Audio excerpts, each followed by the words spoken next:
하나님은 하나님의 일을 해 나가시는 데에 있어서 제자들의 손길을 들어 쓰십니다. 하나님의 마음과 생각을 이 땅 가운데 하나님의 자녀들이 드러내기를 원하십니다. 그것은 창세기 때부터 드러난 하나님의 큰 마스터 플랜이에요. 그러니까 하나님께서 우리 제자들을 부르신 것은 단순히 갑자기 우리가 필요해서 부르셨다기보다는 그것이 하나님의 큰 계획 가운데 하나라는 것이죠. 여러분들 기억하실지 모르겠지만 하나님께서 천지를 창조하시고 나서 그러니까 창세기 그 장면 안에 그것만 잘 깨달아도 우리의 신앙의 길을 정확하게 우리가 찾아 나갈 수가 있어요. 네, 하나님께서 천지를 창조하시고 인간을 창조하신 다음에 인간에게 무엇을 맡기셨어요? 천지 만물을 다스리기를 통치하기를 원하시면서 맡기셨어요. 그러니까 하나님 혼자서 다 하시기를 원하시는 것이 아니라 우리와 함께 하기를 원하세요. 여러분들은 자녀를 낳아 보셔서 아시겠지만, 자녀를 낳아 보신 분들은 경험해 보시겠지만, 이 자녀들이 자신의 모습을 드러내기를 원해요. 자신의 모습, 자신과 영 동떨어져서 자신과는 전혀 상관없이 누군가가 아드님이 따님이 하나도 안 닮으셨네요. 그럼 되게 불쾌합니다. 이 자녀가 못생기건 잘생기건 똑똑하건 멍청하건 참 부모를 많이 닮았네요. 그럴 때 부모님은 굉장히 만족스럽다. 그러니까 그 자녀들이 자신의 모습을 드러내길 원해요. 저한테도 우리 하성이랑 하명이가 저를 닮은 모습들을 드러내고 저와 같은 모습들을 이렇게 드러낼 때마다 굉장히 만족스럽습니다. 그러니까 하나님께서도 하나님의 영광을 드러내시고 하나님께서 그 영광을 선포하실 때 누구를 통해서 영광을 드러내시고 선포하기를 원하시냐면 우리를 통해서 하기를 원하십니다. 그러니까 제가 가끔씩 그런 예를 한 번씩 들잖아요. 이 땅에 있는 모든 사람들에게 하나님을 믿게 하는 가장 좋은 방법은 뭐라고요? 가장 좋은 방법? 우리가 잘하자. 아니, 그치. 손가락으로 하늘에다가 구름으로 글씨를 쓰는 거죠. 너희 나 안 믿으면 죽어. 딱 쓰고서는 하늘에서 음성이 들리는 거야. 전 세계 모든 사람들에게. 얘들아, 나를 믿어라. 죄 지으면 죽는다. 지옥 간다. 이러면 안 믿을 사람이 있을까요? 그렇지 않겠죠.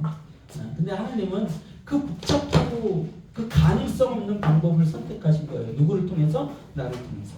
누구를 통해서? 우리를 통해서 하나님의 역사를 이루어 가기를 원하시는 거죠.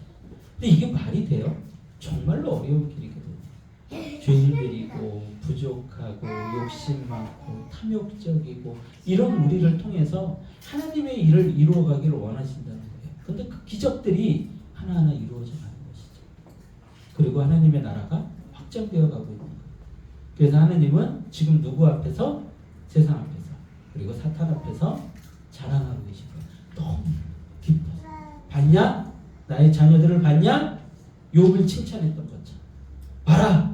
동방에서 제일 순전하고 하나님의 말씀을 잘 지키고 나의 말씀을 잘 따르는 아주 귀한 나의 아들이다 라고 자랑하시면서 너무 행복해 하시는 거예요. 하나님은 모든 걸 가지신 분이잖아요. 하나님의 가장 큰 기쁨은요, 우리 자녀들을 통해서 하나님의 영광을 드러나는 거예요. 하나님의 영광을 하나님의 이 만들어 놓으신 온 자연 만물을 통해서 얼마든지 드러내실 수 있잖아요. 얼마든지. 지금도 수많은 사람들이 오늘 주일 예배 안 드리고 어디 놀러 가가지고 자연을 보면서 우와 그러면서 얼마나 감탄들을 갖고 있겠어요. 그런데 하나님께서는 그거보다도 더 기쁨이 뭐예요? 나를, 우리를. 그래서 이 땅에 누구를 보내셨어요? 아들 예수 그리스도를 보내신 거예요. 그래서 그분을 통하여서 먼저 가게 하시고 그분의 길을 누가 따르게 하세요? 우리가 따르게 하시는 거예요. 그래서 십자가의 승리를 통해서 하나님의 영광을 드러내게 하시는 거죠. 이게 하나님의 방법이에요. 그게 하나님의 큰 마스터 플랜이에요. 근데 그 큰 마스터 플랜이 창세기 때 시작이 됐는데 실패했느냐 멈췄느냐 그게 아니라 지금도 계속해서 하나님은 똑같은 방법을 쓰고 계세요. 어떻게 해요? 하나님의 자녀를 통해서. 두 번째 아담인 예수 그리스도와 예수 그리스도께 속한 자들을 통해서 하나님의 영광을 드러내고 계시다는 것이죠. 앞으로도 계속. 하나님은 그 방법을 바꾸지 않으실 거예요. 그래서 우리가 준비돼야 돼요. 그래서 하나님의 믿는 자들이 세워져야 합니다.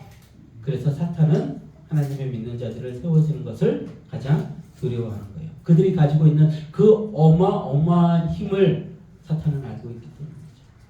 여러분 제가 최근에 그 언더우드 선교사님에 관한 이야기를 좀 들었어요. 근데 제가 언더우드 선교사님 이야기가 뭐 굉장히 많이 들었죠. 뭐 그분의 뭐 기도라든지 그분이 어떤 일들을 했는지 뭐 그런 이야기들을 많이 들었는데 최근에 새로운 사실을 하나를 알았어요.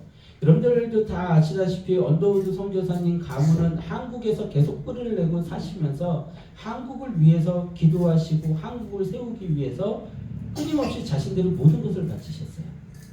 그런데 그 언더우드 선교사님이 그 가문이 미국에서 언더우드 타자기를 만들었던 가문이라고 그러더라고요.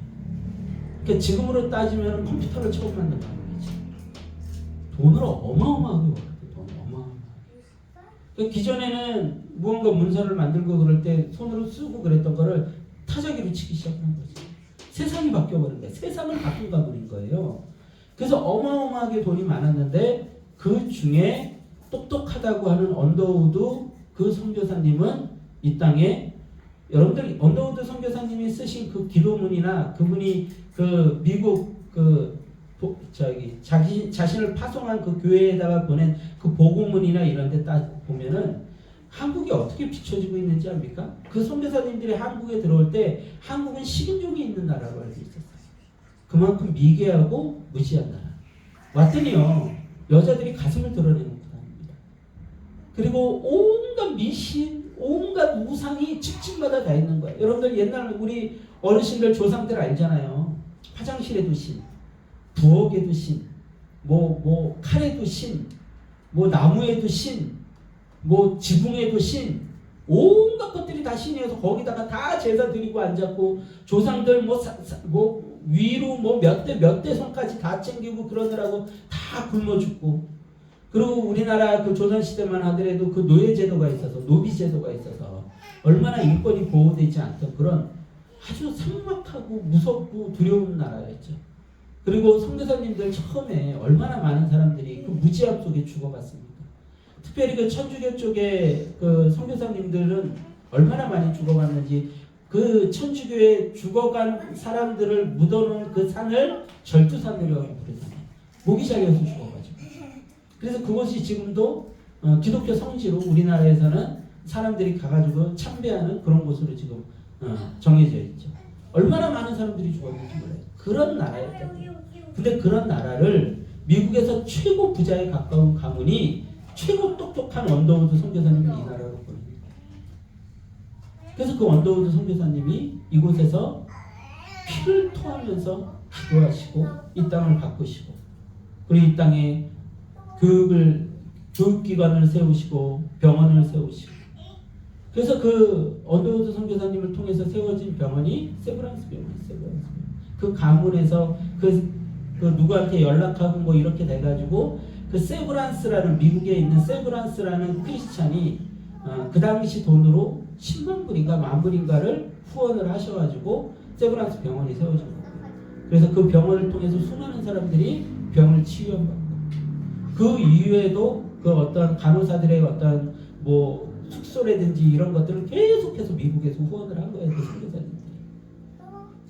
그러니까 가장 엘리트들 미국에서 가장 엘리트라는 사람들이 우리나라에 선교사로 들어옵니다. 중국만 하더라도 그러지 않았어요. 근데 우리나라에 들어온 선교사님들은 그런 분들이 들어오신 거죠. 그래서 이 땅에 뿌리를 내리고 이 땅을 바꾸고 그래서 이 땅이 세워졌다는 거죠.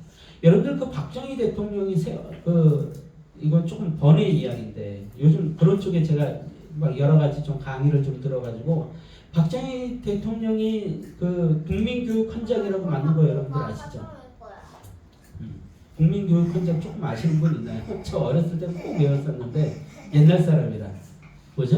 나는 태어나서 뭐 나는 태어나서 나는 뭐 민족 중흥의 역사적 사명을 띠고 이 땅에 태어났다. 위로는 뭐 조상들의 어를 뭐 어쩌고 저쩌고 그게요.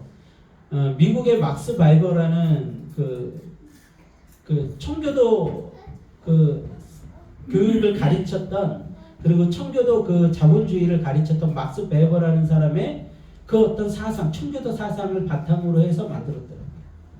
그 우리나라가 교육이며 뿌리며, 여러분들 우리나라의 건국 대통령이 이승만 대통령이잖아요. 그 이승만 대통령이 감옥에 들어가서 그 이승만 대통령이 처음에 얘기했던 게 뭐냐면 왕정을 폐지해야 된다. 그리고 공화정을 세워야 된다. 그러니 그 왕 입장에서는 그게 얼마나 기가 막힌 이야기예요. 왕정을 폐지하고 공화정을 세워야 된다. 이게 기가 막힌 이야기니까 이승만 대통령을 감옥에 가둬버린단 말이에요. 그리고 이승만 대통령을 사형에 처하려고 했어요. 근데 그때 그걸 막은 사람들이 누구냐면 선교사들이었어요. 선교사들이 이승만 대통령 죽이면, 사형시키면 이런 부분에서 우리가 돕고 있는 거 싹 빼야겠다 하면서 막 여러 그 미국의 모든 그 루트를 통해 가지고 이승만 대통령이 죽지 않게끔 막았던 게 선교사님들이었어요. 그래서 이승만 대통령이 결국 우리나라의 국부가 됐고, 그리고 우리나라의 6.25를 이겨냈고, 그리고 이 나라를 이만큼 발전시킨 거예요. 미국에서 수많은 도움을 끌어온 게 바로 이승만 대통령이죠. 그러니까 초창기 우리나라의 모든 역사의 그 뒤안길에는 누가 있었냐면 그 배경에는 다 하나님의 사람들이 있었어요. 그 하나님의 사람들이 이 땅에 교회를 세우기 위해서, 그리고 그 뿌리들이 내려져서 이 땅이 이만큼 이곳까지 오게 될 수 있었다는 것이죠. 지금 세상 사람들은 몰라요. 자신들이 잘나서 뭐 한강의 기적? 한강이 뭘 했는데요? 한강이 뭔 기적을 일으켰는데? 한강의 기적이라 그러면 결국은 그 영광을 지금 누가 누리고 있는 거예요? 사람들. 우리가 잘했어. 우리가 열심히 노력했어. 독일에 파병 가고, 간호사들이 일하러 가고, 월남전에 전쟁하러 가고, 이 모든 것들 우리가 했어 라고 생각하는 인간들의 그 어떤 그 교만이 한강의 기적이라는 말과 너무나도 잘 맞아 떨어지는 거죠. 하나님이 하셨어 이러면 너무 싫은 거예요. 하나님이 하셨어. 근데 하나님이 하셨어. 그 뒤에는 모두 다 우리나라의 모든 정신적 배경에는 하나님이 하셨어요. 여러분들 우리나라 그 헌법을 만들 때 그 재헌 그 국회에서 처음에 그 헌법을 만들 때요, 기도하고 시작했어요. 기도하고. 그 당시에 그것을 리드해 나가던 사람이 크리스천이었거든요. 그래서 기도하고 우리나라 헌법이 하나님의 그 말씀 위에 세워진 것이 우리나라 헌법이에요. 물론 일본의 헌법을 많이 가져다가 따라오긴 했지만 우리나라의 그 기본적인 인권이나 이런 것들이 하나님의 말씀이니 성경에 기반을 두고 있다는 거예요. 근데 우리는 그런 것들을 다 잊고 살죠. 결국 하나님께서는 그런 사람들을 곳곳에 보내신 거예요. 그리고 그 아들들과 그 딸들과 함께 일하시길, 하나님의 자녀들과 함께 일하시길 원하시면서 그것을 기쁨으로 하나님의 영광으로 삼으셨다는 것이죠. 지금도 마찬가지예요. 지금 하나님은 그 사명을 우리에게 맡기고 계신 거예요. 처음에는 하나님께서 그 사명을 누구에게 맡기셨어요? 이스라엘 백성들에게 맡기셨죠. 근데 이스라엘 백성들이 그걸 담당해야 했지만 유대민족은 그 사명을 잊어버리고 멸망합니다. 그래서 새 이스라엘, 즉 제자 공동체인 교회를 통해 하나님의 꿈을 이루어 가신다는 거예요. 그래서 예수님께서 세례를 받으시고 40일 동안 광야에서 금식하시고, 그리고 나서 사단의 그 시험을 이기시고 나서 제일 처음 하시는 일이 뭐예요? 제자들을 부르시는 거예요. 예수님께서 그 공생의 사역을 시작하시면서 제일 먼저 시작하시는 것이 뭐냐면 제자들을 부르고, 돈 모으는 거 아니었어요. 교회를 크게 짓는 거 아니었어요. 사람을 모으는 거였어요. 사람을 키우는 거였어요. 제자들을 가르치시는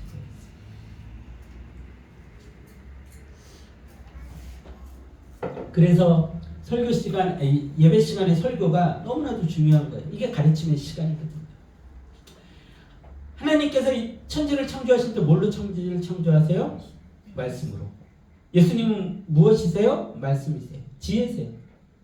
예수님께서 말씀 되시고 지혜 되시는 그 예수님께서 그 말씀과 지혜를 가르치는 방법이 뭐예요? 설교였어요. 가르침이었어요. 그래서 이 가르침이 너무나도 중요한 겁니다. 그래서 그 사명을 누구에게 맡기셨어요? 제자들에게 맡기셨어요. 그래서 바울 사도는 어디를 가든지, 제자들은 어디를 가든지 복음을 전하는데 힘을 썼어요. 기적을 일으키는 게 그들의 사명의 중심에 있지 않았어요. 병을 고치는 거, 죽은 자를 살리는 거, 귀신을 내쫓는 거, 이것이 그들의 사명의 중심에 있지 않았어요. 그들의 중심의 사명에는 무엇이 있었느냐? 말씀이 있었어요. 말씀. 여러분들 종교개혁 당시에 마틴 루터와 칼빈 이런 사람들이 종교개혁을 일으킬 때 그 사람들이 기적을 일으켜서 종교개혁을 일으켰나요? 그렇지 않았어요. 그 사람들이 종교개혁을 일으킬 때 그 중세 암흑천년을 깨고 그 하나님의 말씀을 전함으로써 종교개혁을 일으킬 때 그들이 선택한 거는요, 복음을 전하는 거였어요. 그들은 말씀을 풀어서 이 말씀이 가지고 있는 그 신학을 정립해 가는 거였어요.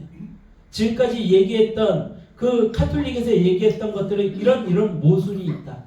진짜 성경이 이야기하는 건 이런 것이다 라는 것을 풀어쓰기 시작했어요.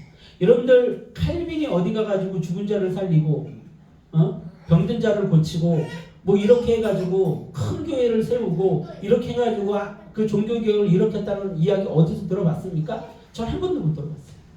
마틴 루터도 마찬가지고 쯔빙글리도 마찬가지고 그 당시에 종교개혁을 일으켰던 수많은 주의 종들은요, 그저 글을 썼어요. 그리고 가르쳤어요. 교회를 세웠어요. 그 교회에서 설교를 했어요. 그리고 그 설교가 사람들에게 전해졌어요. 그리고 그 말씀을 통하여서 세상을 바꾸기 시작한 거예요. 그러니까 하나님의 자녀들에게 하나님께서 기대하는 것은 뭐냐면 우리가 잘 배우는 거예요. 잘 배운 것을 어떻게 해요? 그대로 살아내는 거예요. 잘 전하는 거예요. 그것을 통해서 하나님의 그 큰 마스터 플랜을 우리를 통해 이루어 가시는 것이죠. 그러니까 하나님께서 우리에게 천지를 다스리고 통치하라고 우리에게 문화명령을 주셨어요. 이것이 뭐냐면 우리가 우리의 삶 속에서 잘 살아내면서 하나님의 말씀을 전하는 거예요. 여러분들, 제가 여러분들에게 좀 부탁했는데 추수감사절 때 그 선물 산 걸로 사람들에게 전하면서 하나님께서 이렇게 하나님의 그 은혜라고 하나님의 사랑이라고 전하라면서 이렇게 전하라 그랬는데 그때 그렇게 전하셨어요? 그렇게 전하는 거예요. 그렇게 전하다 보면 그것이 하나의 씨앗이 되고 열매가 되고 그러면서 그것이 어디에선가 하나님의 역사를 통해서 열매 맺게 되는 거죠. 뿌리를 내리게 되는 거죠. 그것이 우리가 해야 될 일인 거예요. 하나님께서 우리에게 기대하는 건 우리가 뭐 엄청난 능력이 있어가지고 막 영적으로 막 뜨겁고 막 손만 대면 막 병이 났고 막 일어나고 하나님은 우리에게 요구하시는 게 아니에요. 우리의 삶 속에서 가르치는 거예요. 제일 먼저 누구를 가르쳐야 돼요? 나의 사랑하는 자, 가족 가르쳐야죠. 나의 자녀들 가르쳐야죠. 하나님의 말씀을 가르쳐야죠. 그리고 나와 만나는 모든 사람들에게 하나님의 말씀은 이런 거라는 걸 나의 삶을 통해서 증거하는 거예요. 그러다 보면 복음이 하나둘 전해져 나가고 하나님께서는 그것을 통하여서 기뻐하시고 영광을 받게 된다는 것이죠. 자, 새 이스라엘 즉 제자 공동체인 교회를 통해 하나님의 꿈을 이루어 가십니다. 4장 후반부에 제자들을 부르시는 모습과 예수님의 사역의 시작은 바로 제자들을 통해 이루어 가실 하나님 나라의 그림을 보여주고 있는 것입니다. 예수님은 17절에서 천국을 선포하시고 그 하나님 나라를 세워갈 제자들을 부르십니다. 우리 17절 말씀 함께 합독해 보겠습니다. 같이 합독합니다. 시작. 이제부터 예수께서 비로소 전파하여 이르시되 회개하라 천국이 가까이 왔느니라 하시더라. 아멘, 아멘. 자, 이제 천국을 선포하시고 그 하나님 나라를 세워갈 제자들을 부르시죠. 자, 그 전에 위에 말씀 잠깐 보면 12절에서 16절까지의 말씀을 보면 자, 12절에 이렇게 선포되고 있습니다. 예수께서 요한이 잡혔음을 들으시고 갈릴리로 물러가셨다가 나사렛을 떠나 스불론과 납달리 지경 해변에 있는 가버나움에 가서 사시니 이는 선지자 이사야를 통하여 하신 말씀을 이루려 하심이라 일렀으되 스불론 땅과 납달리 땅과 요단강 저편 해변길과 이방의 갈릴리여 흑암에 앉은 백성의 큰 빛을 보았고 사망의 땅과 그늘에 앉은 자들에게 빛이 비치었도다 하였느니라. 아멘. 자, 이것은 이사야서 9장 2절의 말씀을 인용을 해서 마태가 예수님께서 어떤 말씀을 전하셨는지를 적어놓은 거예요. 그러니까 예수님께서는 철저하게 앞에서도 계속해서 드러내고 있지만 마태복음 안에서는 무슨 말씀을 계속 인용하고 계세요? 구약의 말씀을 계속해서 인용하고 계십니다. 그것을 마태는 특별히 더 드러내고 있어요. 이것이 누구에게 전하시는 말씀이기 때문에 유대인들에게 전해지는 말씀이기 때문에 이렇게 기록이 되고 있는 거예요. 그런데 보세요. 유대인들은 이방인들에 대해서 어떻게 생각을 하냐면 성경 속에서 구약에서 보면 하나님께서 이방 민족들을 굉장히 냉정하게 대하는 모습들이 많이 등장을 합니다. 그래서 갑자기 생각이 안 나네요. 주여, 또 웃어서. 예? 아스로 말고요. 갑자기 생각이 안 납니다. 갑자기 한 번 생각이 안 나면 계속 생각이 안 나요. 주여. 자, 이거 맞추는 사람에게 큰 상금을 내리겠습니다. 상품을 내리겠습니다. 여러분 여호수아가 애굽에서 출애굽한 다음에 첫 전쟁을 치르죠. 그래서 모세가 산 위에 올라가가지고 손을 들면 전쟁에서 이기고 손을 내리면 전쟁에서 지고 그랬는데 그때 전쟁했던 그 나라 이름이 뭐였죠?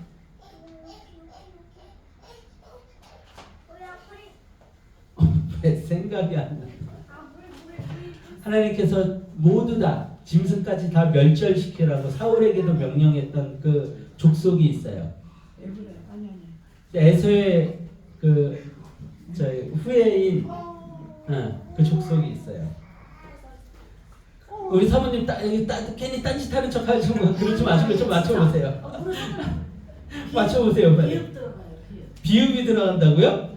왜 비읍이 들어가요? 제가 찾아볼게요. 제가 찾아야지 누가 찾겠습니까? 갑자기 생각이 안 나요. 왜 생각이 안 나지? 주여.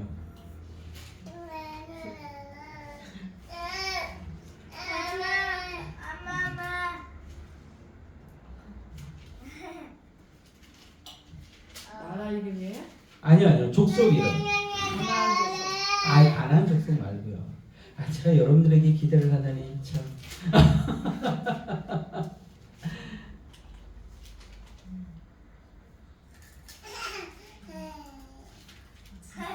아말렉.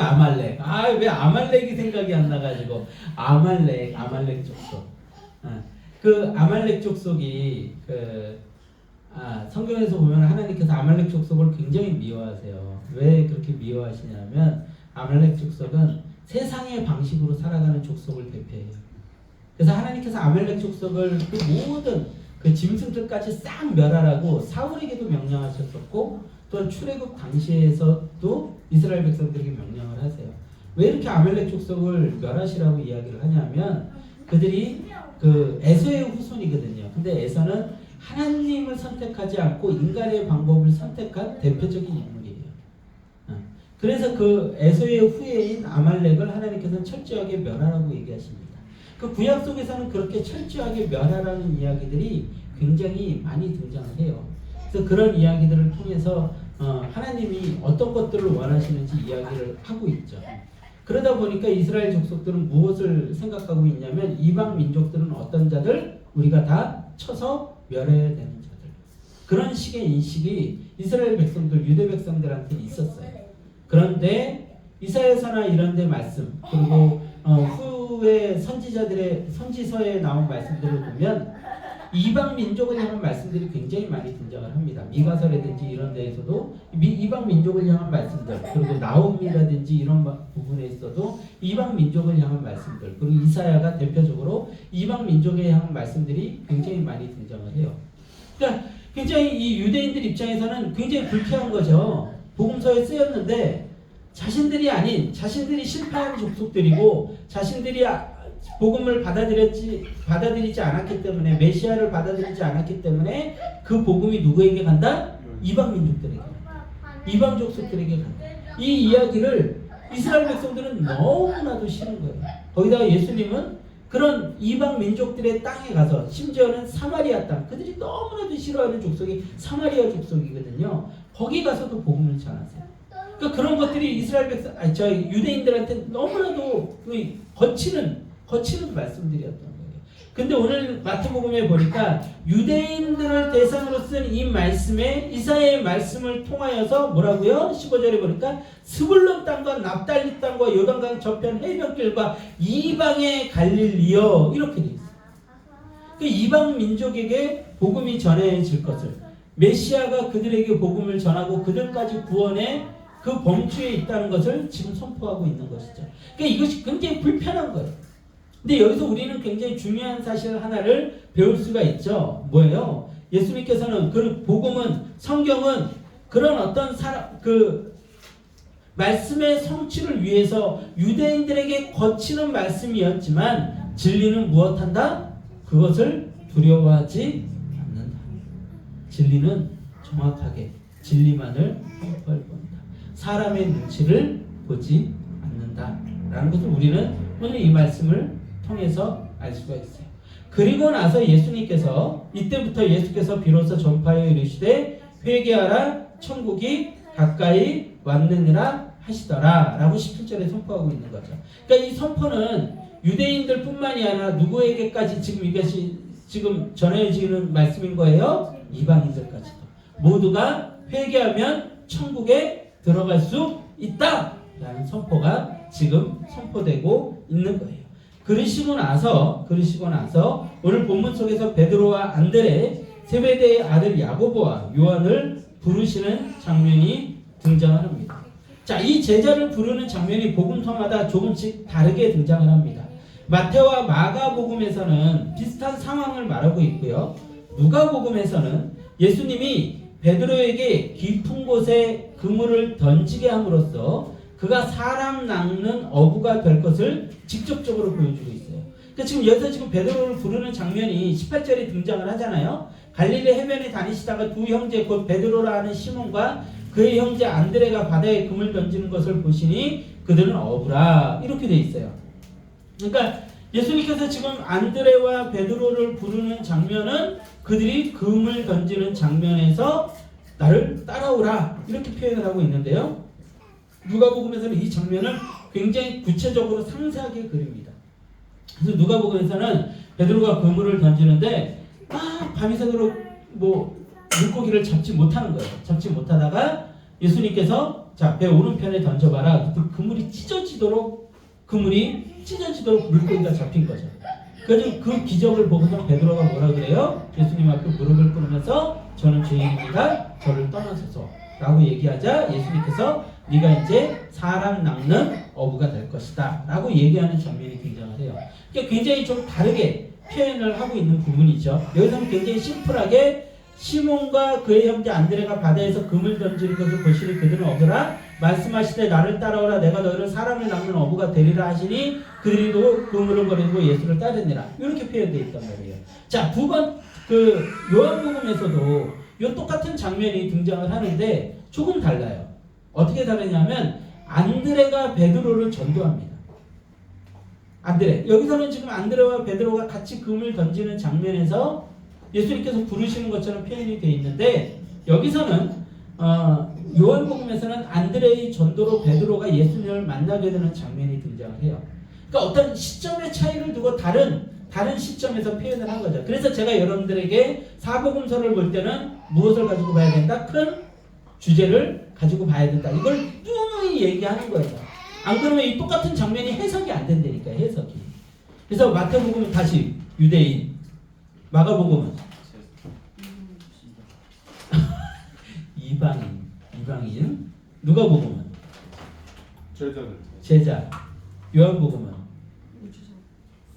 우주적 복음, 예수님의 메시아 되심을 선포하는 우주적 복음. 자, 그 어떤 큰 주제를 놓고 우리가 한번 누가복음과 그 요한복음의 말씀, 이 똑같은 장면을 부르시는 장면으로 한번 들어가 봅시다. 누가복음 5장 1절에서 11절 말씀이죠.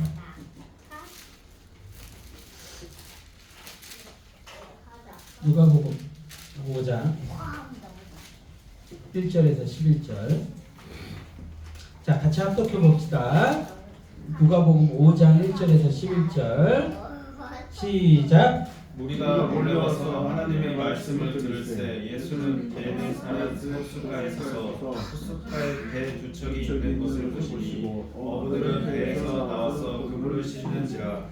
예수께서 한 배에 오르시니 그 배는 시몬의 배라. 육지에서 조금 떼기를 청하시고 앉으사 배에서 물을 가르치시더니 말씀을 마치시고 시몬에게 이르시되 깊은 데로 가서 그물을 내려 고기를 잡으라. 시몬이 대답하여 이르되 선생님, 우리들이 밤이 새도록 수고하였으되 잡은 것이 없지만은 말씀에 의지하여 내가 그물을 내리리이다 하고 그렇게 하니 고기를 잡은 것이 심히 많아 그물이 찢어지는지라. 이에 다른 배에 있는 동무들에게 손짓하여 와서 도와달라 하니 그들이 와서 두 배의 채움에 잠기게 되었더라. 시몬 베드로가 이를 보고 예수의 무릎 아래에 엎드려 이르되 주여 나를 떠나소서 나는 죄인으로소이다 하니 이는 자기 및 자기와 함께 있는 모든 사람이 고기 잡은 것으로 말미암아 놀라고 새벽에 아들로서 시몬의 동업자인 야고보와 요한으로 놀랐습니다. 예수께서 시몬에게 이르시되 무서워하지 말라. 이제 후로는 내가 사람을 취하리니 하시니 그들이 배를 육지에 들고 모든 것을 버리고 예수를 따르니라. 아멘, 아멘.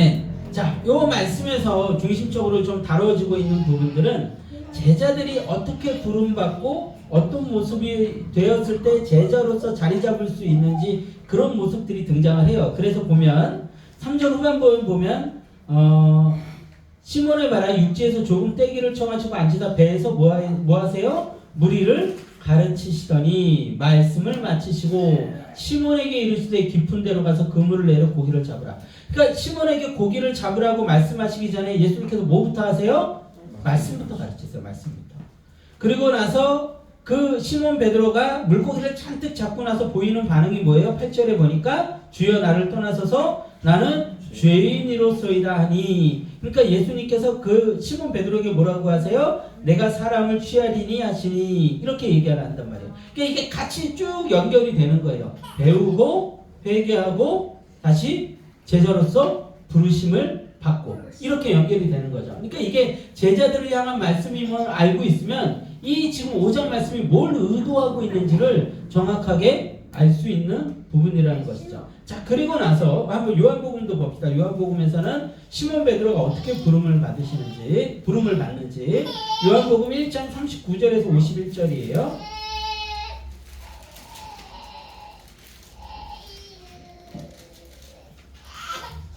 요한복음 1장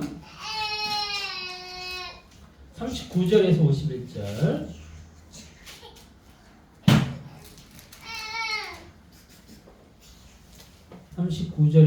이건 제가 봉독하겠습니다.